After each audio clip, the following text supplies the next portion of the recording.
Il fischio, l'applauso, Arzignano-Rieti, quinta giornata della Serie A.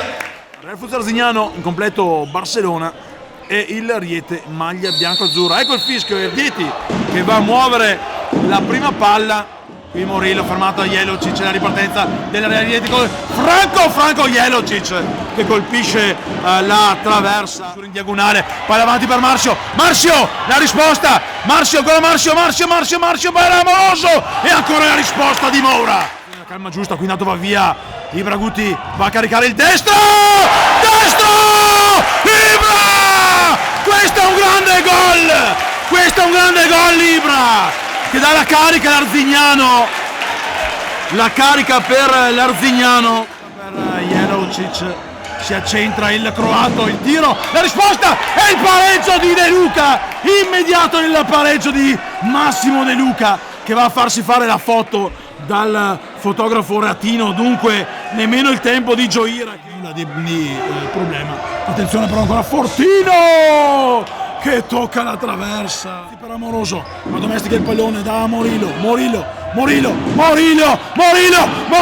fermato da un Ramon spettacolare. Vedremo se la squadra di Duda saprà dar fastidio. Eccolo qui il gol, palo, avevo chiamato il gol di Ramon, invece il palo.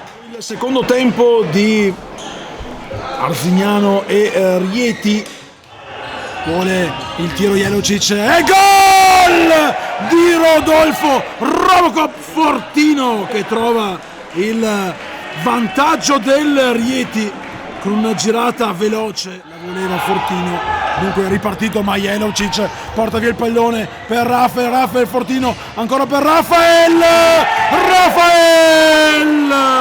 è un po' come il coltello nel burro fuso, adesso si fa davvero durissima per l'Arzignano.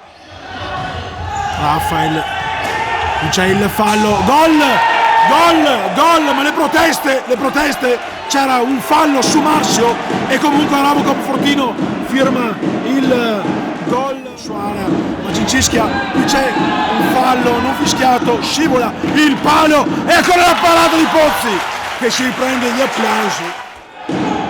Palla in mezzo per Avironi, la cinquina di Avironi, percussione offensiva dei suoi, Molaro si accentra, calcia, Amoroso, il palo di Amoroso, la traversa, gioca per Amoroso che la mette giù Amoroso, il tiro, il gol, l'autoretto di David Moura, dunque si sblocca il risultato. Arzignano che deve fare molto di più, attenzione perché riparte Avironi, il gioiellino del Rieti si propone, mamma mia, il tunnel di Ramon e il fallo, questa è un'ingenuità. Il fischio asciuga la suola, in corsa il di breve, il destro, il tiro e la risposta di Nicoli. Lancio lungo per Amoroso, bel gol per Amoroso che dà un po' di smalto alla sua partita e a quella dei suoi compagni quando mancano 5 minuti e 7 secondi. Attenzione però a non fare come prima, a subire ancora subito il gol, c'è il palo che grazie all'Arzignano alla sua manovra offensiva, qui perde il pallone Morillo e ci mette un piede perfetto Rafael che va a trovare la porta sguarnita e a mettere dentro il gol del 7-3. Ora countdown, 5, 4, 3, 2, 1 e il Rieti si porta a casa questa vittoria 7-3, il punteggio finale qui alla Palatese.